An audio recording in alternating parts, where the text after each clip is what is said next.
എടാ നിന്നോടാരെ എന്റെ റൂമിൽ കയറാൻ പറഞ്ഞത്? നിന്റെ റൂമടി? ഇത്രയും കാലം ഞാനല്ല അവിടെ കിടന്നത്. അവിടെ കയറി നിന്റെ പെർമിഷൻ ചോദിക്കണം എനിക്ക്. ആടാ വേണം. ഇത്രയും കാലം നീ വലിയ റൂമിൽ താഴെയല്ലേ കിടന്നത്, അപ്പൊ എനിക്ക് ചെറിയ റൂം. ഇപ്പൊ മേലത്തേക്ക് നല്ല റൂം എടുത്തപ്പോ നീ അങ്ങോട്ട് ഷിഫ്റ്റ് ചെയ്തു അല്ലേ? എന്നാലേ ഇപ്പൊ തൽക്കാലം എന്റെ റൂമല്ലേ, അപ്പൊ കേറുമ്പോ നീ പെർമിഷൻ ചോദിക്കുക തന്നെ വേണം. ഒന്ന് പോടി അവിടുന്ന്.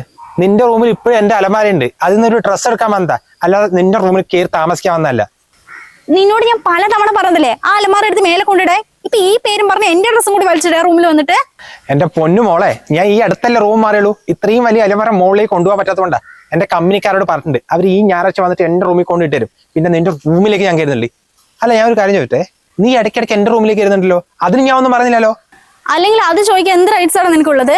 ആ റൂമേ അച്ഛൻ എനിക്ക് വേണ്ടി ഉണ്ടാക്കിയതാ. മേലെ നല്ല സെറ്റപ്പും കാര്യങ്ങളൊക്കെ ആയപ്പോ താഴ്ന്ന് വേഗം മേലെ കയറിയിരുന്നു അല്ലേ. അന്നേ എനിക്ക് അത് അടി ഉണ്ടാക്കിയിട്ട് വാങ്ങിക്കാൻ അറിയാനിട്ടല്ല, പിന്നെ ഏട്ടനല്ലേ വേണ്ടിട്ട് വിട്ടു തന്നതാ. അപ്പൊ നീ എന്റെ തലയിൽ കയറാൻ നിൽക്കുക. എനിക്ക് പഠിക്കാൻ തോന്നുമ്പോ ഞാൻ മേലത്തെ റൂം യൂസ് ചെയ്യും. അത് നീ എന്താ ചെയ്യാച്ച ചെയ്തോ. അയ്യോ പൊന്നുമോളെ, നീ അധികം കയറി ഡയലോഗ് അടിക്കുന്നു വേണ്ടേ.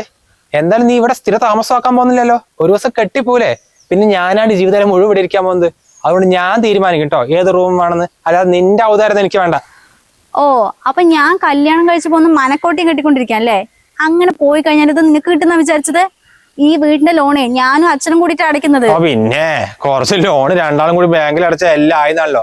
ഇവിടെ നിനക്ക് ജോലി ഇട്ട് വെറും 2 വർഷമല്ലായുള്ളൂ. 5 വർഷം ഞാൻ പോകുന്ന മോളെ. ഈ വീട്ടില് വേറെയും കാര്യങ്ങളുണ്ട്. പിന്നെ ലോൺ എമൗണ്ട് കൊണ്ട് മാത്രമല്ല ഈ വീട് ഇത്രയായത്. അതിനിടയ്ക്ക് പണിക്കാർക്ക് കൂലിയും മണ്ണും കല്ലൊക്കെ അടിക്കാനേ ഞാനും പൈസ കൊടുത്തിട്ടുണ്ട്. കണക്ക് പറയുമ്പോ അതുകൂടി കൂട്ടണം കേട്ടോ. നീ കൂട്ടിക്കൊണ്ടിരുന്നോ? പിന്നെ ഈ ഞായറാഴ്ച കൂടി ആ പാർട്ടി എടുത്ത് മാറ്റിയില്ലെങ്കിലേ ഞാൻ നിന്റെ ഡ്രസ്സൊക്കെ എടുത്ത് പുറത്തിടും. നോക്കിയോ. ആ ധൈര്യം നീ ഒന്ന് പുറത്തെടുത്ത് നോക്ക്. നിന്റെ കൈ ഉണ്ടായില്ല. പോടാ, നീ പോടി.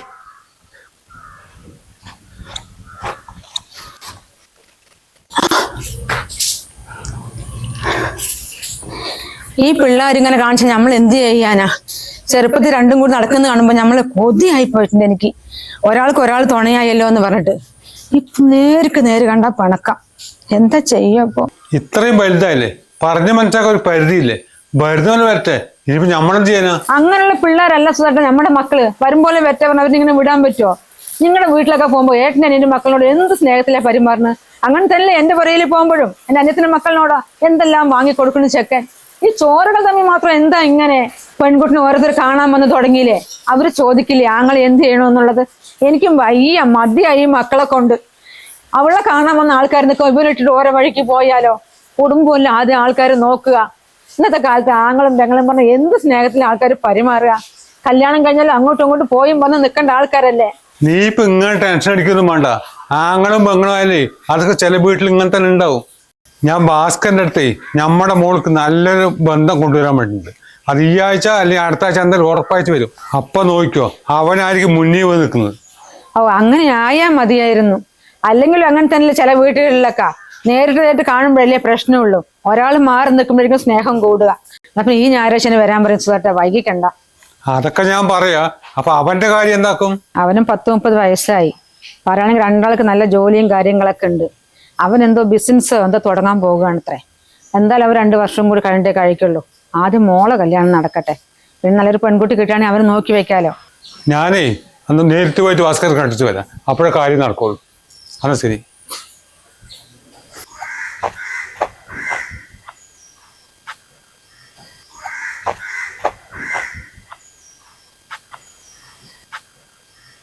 അമ്മയ്ക്കെന്താ ഞാൻ പറയുന്നത് മനസ്സിലാവുന്നില്ലേ? ഈ സ്ട്രേഞ്ചേഴ്സ് ക്യാമ്പ് എന്ന് പറഞ്ഞാൽ അത്ര പേടിക്കാനൊന്നുമില്ല. ഇപ്പൊ എല്ലാവരും ഇങ്ങനെയൊക്കെ പോലുണ്ട്. എടി, അറിയാത്ത ആൾക്കാരോട് എന്തിനാ യാത്ര പോകുന്നല്ലേ ചോദിച്ചത്? നിനക്ക് അറിയുന്ന എത്ര ഫ്രണ്ട്സ് ഉണ്ട്, അവരോട് പോയിക്കൂടെ? ഒരു ഡിഫറെന്റ് എക്സ്പീരിയൻസിന് വേണ്ടിട്ടല്ലേ എങ്ങനെയൊക്കെ പോകുന്നത്? അല്ലാതെ അമ്മയുടെ കാലം ഒന്നുമല്ലല്ലോ. ഒന്ന് പറയുന്നത് മനസ്സിലാക്ക്. എടാ മോനെ, ഇവിടെ പറയുന്നു കേട്ടോ, ഒരു പരിചയമില്ലാത്ത ഏതൊക്കെയോ നാട്ടിലെ ആൾക്കാരിനോട് ഇവിടെ യാത്ര പോകണത്രേ. അതിന് ഞാനെന്ത് വേണം? അത് ഞാനെന്ത് വേണമെന്നാ? എടാ, ഇങ്ങനെയൊക്കെ പോയി വല്ല അപകടവും പറ്റിയല്ലോ, നമ്മൾ എന്ത് ചെയ്യും? നീ ഒന്ന് പറഞ്ഞ് മനസ്സിലാക്കവളെ. ഓ പിന്നെ എനിക്ക് അതാണല്ലോ പണി. അങ്ങനെ പറ്റുകയാണെങ്കിൽ പറ്റട്ടെ, നമ്മൾ പറഞ്ഞിട്ടൊന്നുമല്ലല്ലോ, സ്വയം തീരുമാനിച്ചു പോവല്ലേ. നിന്റെ കൂടെ പിറപ്പില്ലടാ അവള്. അപ്പൊ അവൾക്ക് എന്തെങ്കിലും പറ്റിയെന്ന് എനിക്ക് ഒന്നുമില്ല. തൽക്കാലം ഒന്നും പറ്റിയിട്ടൊന്നുമില്ലല്ലോ. അല്ലെങ്കിൽ അവൾ എവിടെയെങ്കിലും പോകുമ്പോ എന്നോട് ചോദിച്ചിട്ടാ പോവാ? അവൾ ഇഷ്ടം പോലെയല്ലേ. ജോലി ശമ്പളം കിട്ടിയപ്പോ അതിന്റെ അഹങ്കാരം കൂടി. വേഗം അതിന് കല്യാണം കഴിച്ചിടുമേ, ശല്യം ഒഴിവാക്കി കിട്ടുമല്ലോ. നീ എവിടെയെങ്കിലും പോകുമ്പോ എന്നോട് ചോദിക്കലുണ്ടാ? പിന്നെ ഞാൻ മാത്രം ഒന്നില്ല നിന്റെ പെർമിഷൻ ചോദിച്ചു പോകേണ്ട കാര്യം? നീ എന്താ പറഞ്ഞത്? കല്യാണം കഴിഞ്ഞ് പോട്ടെ, ശല്യം ഒഴിഞ്ഞു കിട്ടുമല്ലോ എന്നല്ലേ? അങ്ങനെ ഞാൻ പോയിട്ട് നീ ഇവിടെ സമാധാനമായിട്ട് ജീവിക്കുന്ന വിചാരിക്കണ്ട. അല്ലെങ്കിൽ നിനക്ക് ഇവിടെ ഇഷ്ടമല്ലെങ്കിൽ ഇവിടുന്ന് ഇറങ്ങി പോവാൻ നോക്ക്. ആടി ഞാനിപ്പോ ഈ വീട്ടിൽ നിന്ന് ഇറങ്ങിപ്പോവാ, അത് നോക്കി ഇരുന്നോ നീ. ഓ തുടങ്ങി രണ്ടും. എപ്പം മുഖത്തോടെ മുഖം നോക്കിയാലും കീരിയും പാമ്പുവാ. ഞാൻ സ്നേഹത്തോടെ സംസാരിച്ചൂടാ. അതിന് ഞാൻ എന്ത് പറയുന്നു അമ്മ പറയുന്നത്? അല്ലെങ്കിൽ അമ്മ എന്തിനാ അവളെ തടയാൻ നിൽക്കുന്നത്? അത് സ്ട്രേഞ്ചേഴ്സിന് കൂടി ആരും ഇവിടെ പോട്ടെ, അങ്ങനെ ശല്യം ഒഴിഞ്ഞു കിട്ടുമല്ലോ. വരാതിരുന്നാ മതി ഇരുന്നില്ലേ. നീ പോവാ. എന്ത് പിള്ളേരാത്? ഇതുപോലെ ഏതെങ്കിലും വീട്ടിലുണ്ടാവോ? എന്നോട് കഴിയില്ലപ്പ. അല്ലടാ, ഇനിയും നിനക്ക് അലമാറ മേലെ കൊണ്ടിടാൻ പറ്റിയിട്ടില്ല? കഴിഞ്ഞ ദിവസം ഭയങ്കര ഡയലോഗ് ആയിരുന്നല്ലോ, ഞായറാഴ്ചന്റെ കമ്പനിക്കാർ വരെ ഒന്നിട്ട് കൊണ്ടിടാന്നൊക്കെ. ഇനിയും നീ കൊണ്ടിട്ടില്ലെങ്കിൽ എന്റെ തനി സ്വഭാവം അറിയും. അന്ന് ആളെ കിട്ടിയില്ല, ഇന്ന് രാത്രി പിള്ളേരെ വരാ പറഞ്ഞിട്ട്. അത് വേറെ നീ എന്റെ ഡ്രസ്സൊക്കെ തൊട്ടിട്ടുണ്ടല്ലേ, വിവരം അറിയും നീ.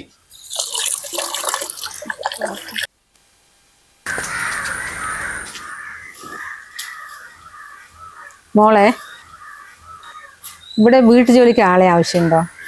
ഇവിടെ ജോലിക്കും വേലയ്ക്കും ആളിനെ ആവശ്യമില്ല. നിങ്ങളൊന്ന് പോയി തരോ? അല്ലെങ്കിൽ തന്നെ മനുഷ്യൻ ദേഷ്യം പിടിച്ച് നിൽക്കുക.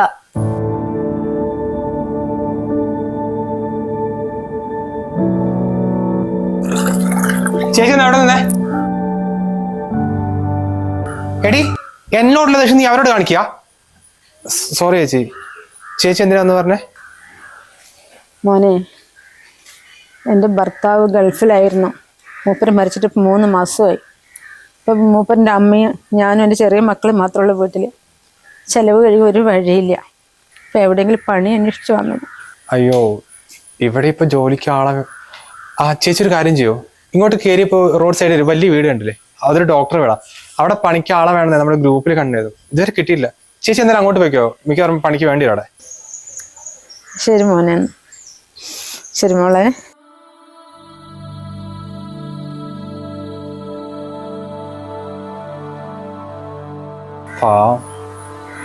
ഇതാണ് പറയുന്നത് എല്ലാ ഫാമിലിയിലെ, പ്രത്യേകിച്ച് പ്രവാസികൾ ഒരു ടേം ഇൻഷുറൻസ് എടുത്ത് വെക്കണമെന്ന്. അല്ല, എന്താ സംഭവം? അത് ഈ ടേം ഇൻഷുറൻസ് എടുത്ത് വെച്ചിട്ടേ നിർഭാഗ്യവശാൽ ആൾ മരണപ്പെട്ടു പോയാൽ അവരുടെ കുടുംബത്തിന് 2 കോടി രൂപയുടെ വലിയ തുക നഷ്ടപരിഹാരമായി കിട്ടും. അല്ല, ഇത് ഇന്ത്യയിൽ നിന്നൊക്കെ എടുക്കാൻ പറ്റുമോ? പറ്റുമെന്നോ? ഈ പുറത്തുനിന്ന് എടുക്കുന്നതിനേക്കാളേ 30 മുതൽ 50% വരെ കുറഞ്ഞ ചെലവിലേ ഇന്ത്യയിൽ നിന്ന് എടുക്കാൻ പറ്റും. പിന്നെ പ്രവാസികൾക്ക് 18% GST ഇളവുണ്ട്. അങ്ങനെ ആകെ മൊത്തം 23% വരെ ഡിസ്കൗണ്ടിൽ ഇപ്പോൾ എടുക്കാൻ പറ്റും. നമ്മുടെ വീഡിയോയുടെ ഡിസ്ക്രിപ്ഷനിൽ കമന്റ് ബോക്സിൽ ഒരു ലിങ്ക് കൊടുത്തിട്ടുണ്ട്.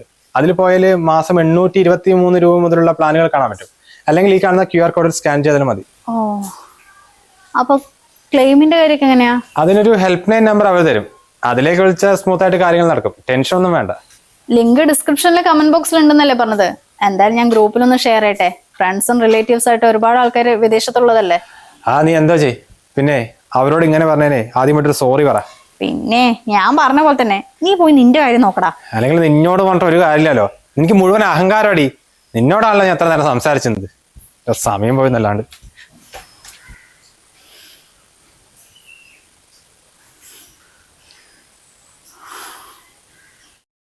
ഭാസ്കരേട്ടാ, ശരി. ഈ ഞായറാഴ്ച എല്ലാവരും ഉണ്ടാവും. ശരി, വന്നോട്ടെ. ഓക്കെ.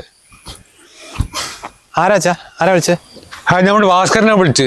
പിന്നെ ഈ ഞായറാഴ്ച 5 പെണ്ണ് കാണാൻ വരുന്നുണ്ട്. നീ എവിടെയും പോകല്ലോ, നീ വീട്ടിൽ തന്നെ വേണം. ഒന്ന് പോയാച്ചാ, അവളെ പെണ്ണ് കാണാൻ വരുന്നതിന് ഞാൻ വീട്ടിൽ തന്നെ ഇരിക്കണോ? കൂടെ ഒരു ഞായറാഴ്ച ലീവ് കിട്ടുക, അത് ഞാൻ പിള്ളേരോട് പുറത്തു പോയി. ഞാനൊന്നും ഉണ്ടായില്ല. നിന്റെ സ്വന്തം പെങ്ങളല്ലേ, അവളൊരു കൂട്ടർ കാണാൻ വരുമ്പോ നീയല്ലേ മുന്നിൽ നിൽക്കുന്നത്? അതിന് അങ്ങനത്തെ പെങ്ങളായിരിക്കണം. ഞാൻ അവളുടെ ഏട്ടനല്ലേ, ആ ഒരു ബഹുമാനം എനിക്ക് തരുന്നുണ്ടാ.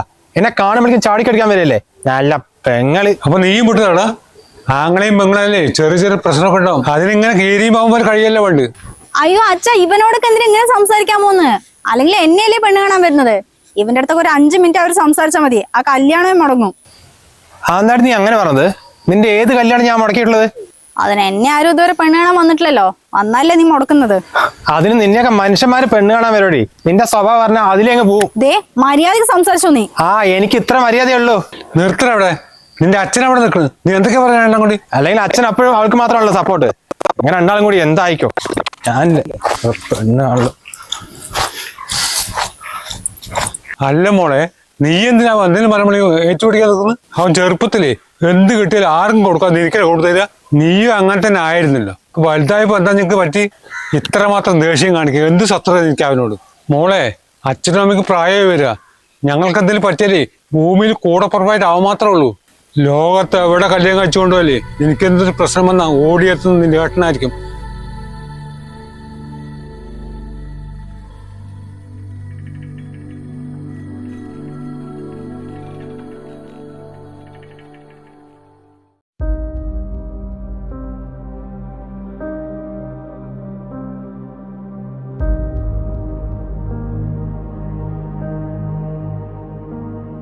അവളുടെ കല്യാണം കഴിഞ്ഞ മുതലത്തോട് തുടങ്ങിയതാണല്ലോടാ.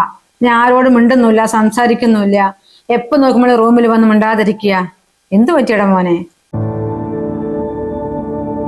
അതല്ലമ്മ, അവൾ ഇവിടെ ഉള്ള സമയത്തെ പാത്രം തീരെ മനസ്സിലാക്കിയില്ല. എപ്പൊ നോക്കിയാലും ഓരോന്ന് പറഞ്ഞ് ചീത്ത പറഞ്ഞ് വെറുതെ വെറുപ്പിച്ചോണ്ടിരിക്കും. പാവം. ഛേ, ആലോചിക്കുമ്പോ തന്നെ വിഷമം വന്നു. എനിക്ക് അവളോട് ദേഷ്യം ഉണ്ടായിട്ടൊന്നുമല്ല ഞാൻ അടികൂടുന്നത്. അവളില്ലാണ്ട് പറ്റുന്നില്ലെന്നോ, വല്ലാണ്ട് മിസ് ചെയ്യുന്നു. എടാ, ആങ്ങളും ബംഗ്ലാവുമ്പോ അങ്ങനെയൊക്കെ തന്നെയാണ്. കൂടെ ഉണ്ടാകുമ്പോ എന്റെ വിലയെ അറിയില്ല. വിട്ടു നിന്നപ്പോഴേ എനിക്കെല്ലാം മനസ്സിലായത്. എന്തായാലും അവിടെ കല്യാണം കഴിഞ്ഞിട്ട് 1 മാസമായില്ലേ, മോൻ ഇതുവരെ പോയിട്ടില്ലല്ലോ. ഒന്ന് പോയി കാണും. അതല്ല, ഞാൻ പോയ അവൾക്ക് ചിലപ്പോൾ ഇഷ്ടപ്പെടുമോ? ഇവിടെ ഉള്ള സമയത്തെ എപ്പോഴും വെറുപ്പിച്ചുകൊണ്ട് ചിലപ്പോൾ എന്നോട് ദേഷ്യമായിരിക്കുമോ എന്നൊരു പേടി. ദേഷ്യോ? അവൾക്കോ?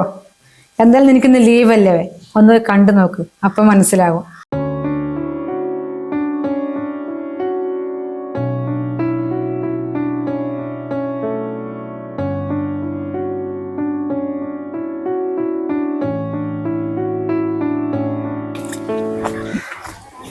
മോനെ,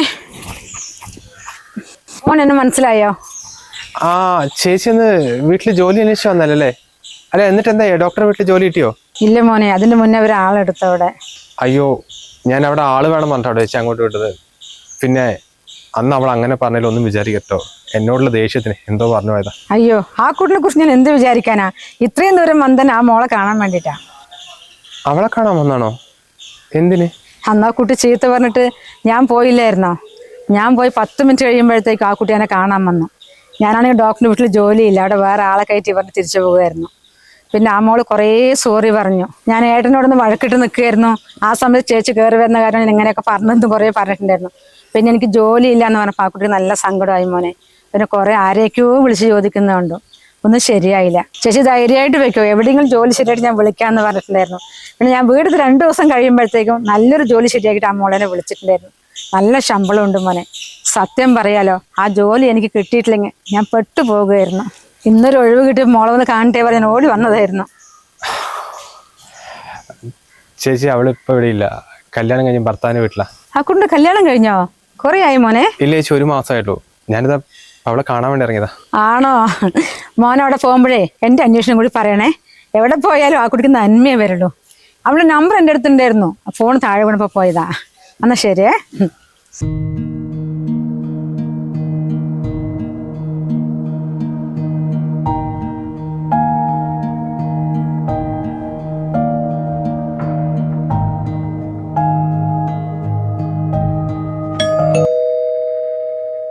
ഈ സമയത്ത്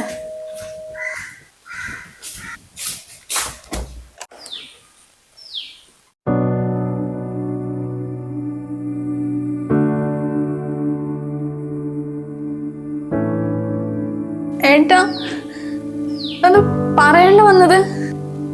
ഒന്നുമില്ല, എന്നെ കാണാൻ പോന്നതാ.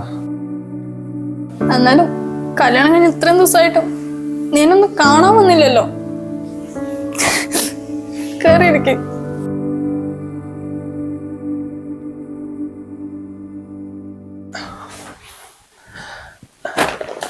അല്ല മോളെ, ഏട്ടനും അമ്മയൊക്കെ എവിടെ? അമ്മ കുളിച്ചോണ്ടിരിക്ക. മനോട്ട് ഓഫീസിൽ പോകാൻ റെഡി ആവുക. ഇപ്പൊ താഴോട്ട് വരും. ഏട്ടനിരിക്കെ, ചായ എടുത്തിട്ട് വരാം. മനോട്ട ധാരം വന്ന്.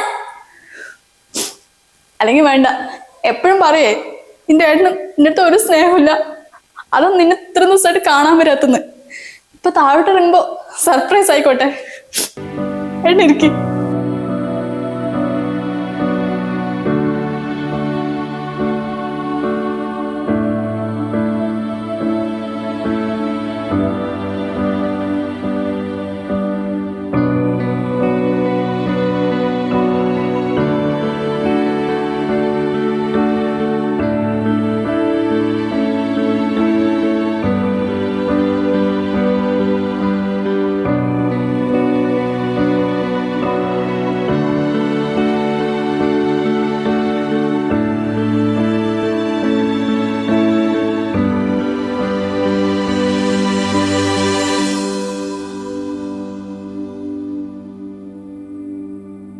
നമ്മുടെ വീഡിയോയുടെ ഇടയിലായിട്ട് പ്രവാസികൾക്കുള്ള ഒരു ടേം ഇൻഷുറൻസിന്റെ കാര്യം സൂചിപ്പിച്ചിരുന്നു. അതായത് ഈ പ്രവാസികൾ അവരുടെ നല്ല കാലമെല്ലാം അവിടെ ജീവിച്ച് കഷ്ടപ്പെട്ട് കുടുംബം നോക്കി അവസാനം അവർക്ക് എന്തെങ്കിലും സംഭവിച്ചു പോയാൽ പിന്നീട് അത്ര നാൾ ഉണ്ടായിരുന്ന പോലെ ആയിരിക്കില്ല പ്രവാസിയുടെ ഭാര്യയുടെ മക്കളുടെയൊക്കെ ജീവിതം. അതുകൊണ്ട് പ്രവാസികളായ എല്ലാവർക്കും എടുക്കാൻ പറ്റിയ ഒരു ഇൻഷുറൻസ് തന്നെയാണ് ഈ ടേം ഇൻഷുറൻസ്.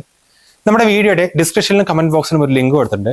അവിടെ പോയാൽ പ്രവാസികൾക്ക് 23% വരെ ഡിസ്കൗണ്ടോട് കൂടി ഒരു ടേം ഇൻഷുറൻസ് എടുക്കാൻ സാധിക്കും. അല്ലെങ്കിൽ ഈ കാണുന്ന QR കോഡിൽ സ്കാൻ ചെയ്താലും മതി.